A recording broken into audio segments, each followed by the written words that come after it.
Presidential candidate of the All Progressive Congress, Asiwaju Bola Ahemd Tinubu, has reiterated his plans to prioritize national security, economy, agriculture, and power if elected. He also outlined plans for healthcare, digital economy, women empowerment, judicial reform, federalism, decentralization of power, as well as foreign policy. The APC presidential candidate says he has been tested and can be trusted to deliver because he has a track record of delivering on his promises. He says his stellar performance as governor of Lagos between 1999 and 2007 is proof that he is a political figure with a difference. The former Lagos State governor says recognizing the strengths of each section of the country and providing the foundations on which they can all thrive is the path to economic growth. Well, joining us now is an IT professional and good governance advocate, Ibrahim Mohammed. Good morning. Good morning. Thank you for joining us on TVC Breakfast. Thank you. Now, the APC just concluded its campaigns. You saw what happened at the Teslim Balogun Stadium. Yes. From your point of view, would you say that the presidential candidate has been able to deliver on his agenda, the renewed hope agenda across the country? He's been able to sell that to Nigerians. Yes. The incoming president, assumed incoming president, Senator Bola Ahemd Tinubu, has done the needful to become the next president of Nigeria, in the sense that he did not sit in one place and now do the campaign or use an online platform to do the campaign. Went to the grassroots, from state to state, from city to city. Not only that, there are other even dangerous places that you shouldn't have gone, like Benungwari, which is very dangerous to go. You ask me to go there, I'll go there. Benungwari where? Benung in Kaduna State. Went by road to see the king there and also tell them we're with you. When come the president, I will deliver. All the security challenges, I'll be able to help you solve them. And he had also visited people that are in need of support. Sometimes when you have a problem, it's not all about knowing the problem, but showing concern that this person has a problem. Then share that your concern with that person and makes the other person to be relieved. Compassion. Yes, compassion, and he has that. And you've seen, it's all this agenda that we're talking about. It can only be possible if you invest in human capital. All these developed countries you're seeing, because they have consistency in maintaining the people that will do the right thing for them. And that is one of the strengths of Bola Ahemd Tinubu. Yes, we've seen him go around the country, do a lot of campaigning and so on. When you observed in the course of this campaign, the movement from state to state and so on, some people expected that maybe one day we'll cancel his campaign and say, I'm going for medical treatment and so on. Nothing like that happened. And even then, the other candidates didn't cover as much ground as he did. What does that tell you about speculations about his physical fitness?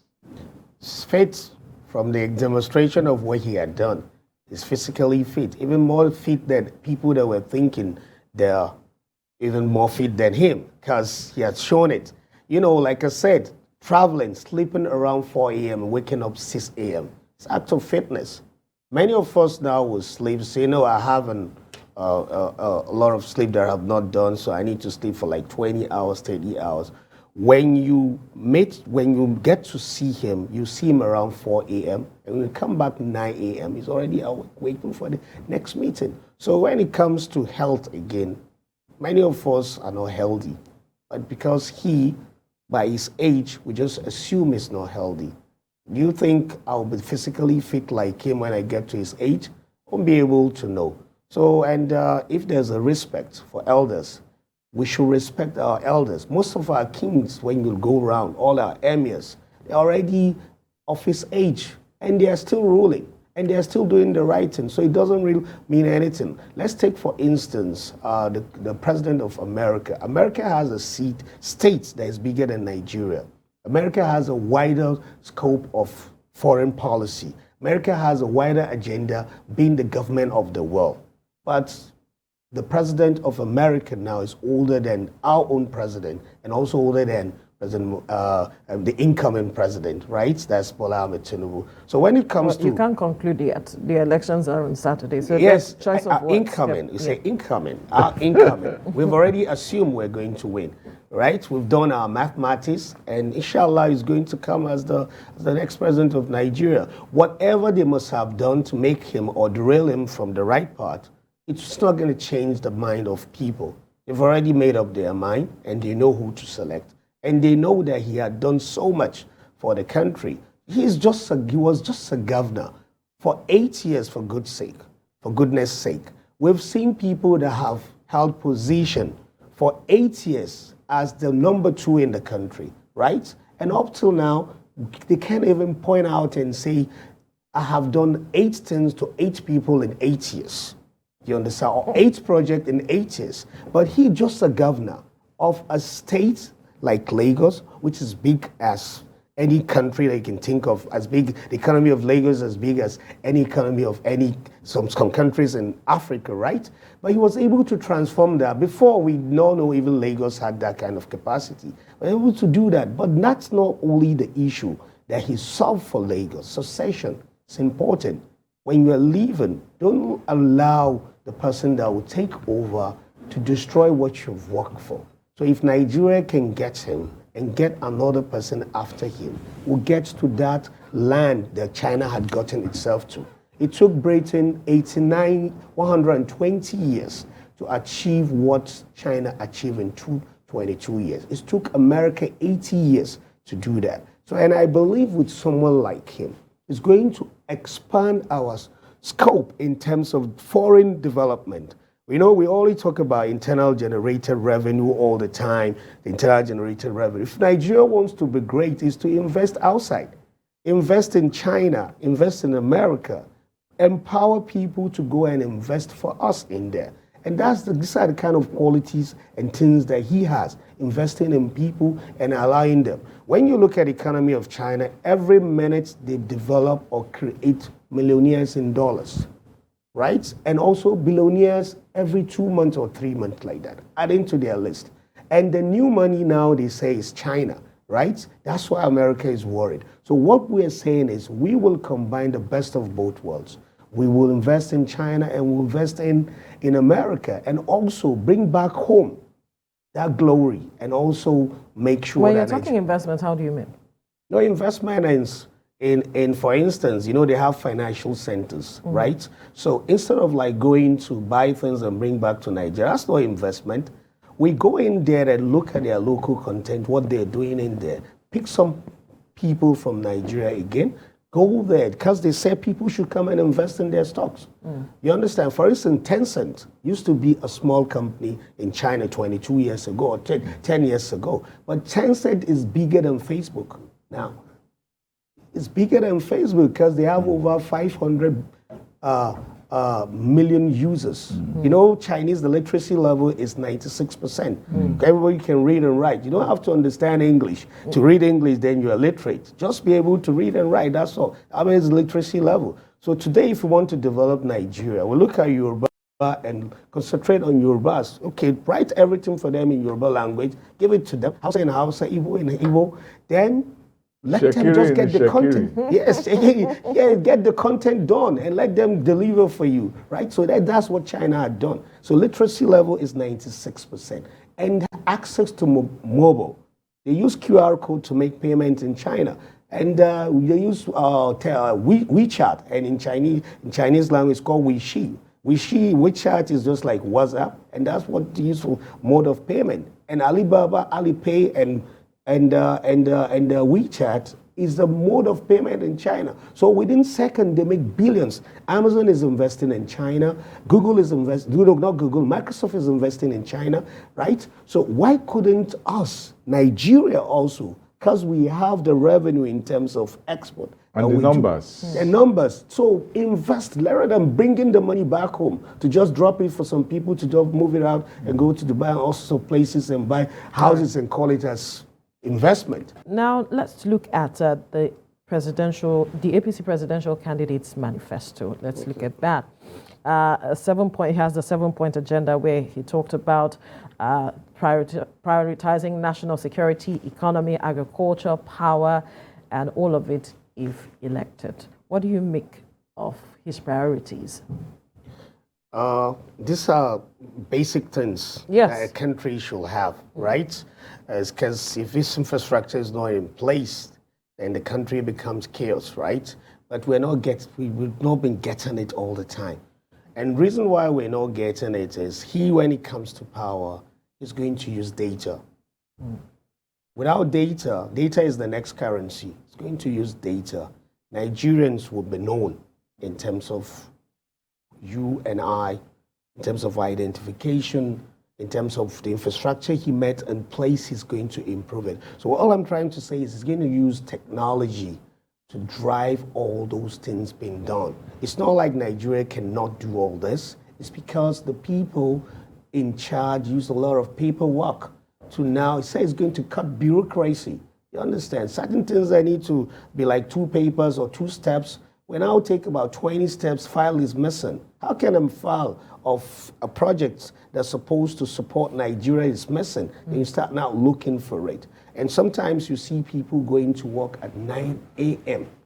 and closing at work at 4 p.m., right? So the number of hours we put in place to help Nigeria grow is still small. We need to run 24/7 economy, right? Not to close at the end of the day. So this kind of culture is some things that we, research and development team of his, not like me, we're going to suggest to him that you need to form R&D team that will tell you things that you say you're going to do. What are the rights and wrongs? You mean research and development, R&D. R&D. Some people may not know what you're saying. Yes, research and development team, you need to form them. You understand? And when you now have research and development like a lab, they're not doing anything other than to think for him. The strategy is going to implement. How is he going to achieve it? And what are the deliverables that he will end up having in 365 days times 4? Because the day you assume to office, it starts counting against you.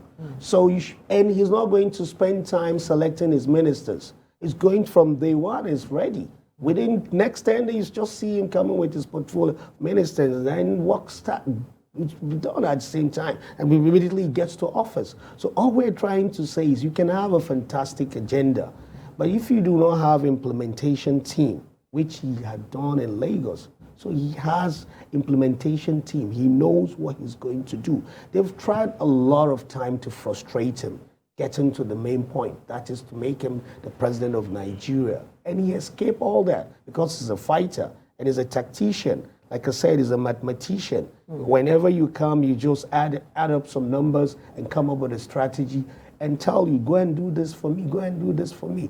Yesterday, we were with one of the senators of Nigeria, and senator from the East, Abiru, Senator Abiru, His Excellency Abiru. He spoke to youth of Lagos. Youth means the world leaders of APC, about 2,000 of them. He and the deputy governor, and also the former deputy governor of Lagos, that's the center of Mama West, Senator Idayat. But he came with 38 points. We're just talking about 7. 38 points. The reason why Bola Ahemd Tinubu will make Nigeria a greater nation. And this is also one of the team he built before now. You understand? And if you can see Senator Idayat, what she has in her head, what she could deliver, and she's a senator, not even a governor of Lagos. So, and when you look at his team, in the last 20 years, he's the only person among the candidates that has built human beings. Without human beings, Whatever land you have is nothing, right? So he believes in human capital. So all this agenda is just a summary of what he's going to do.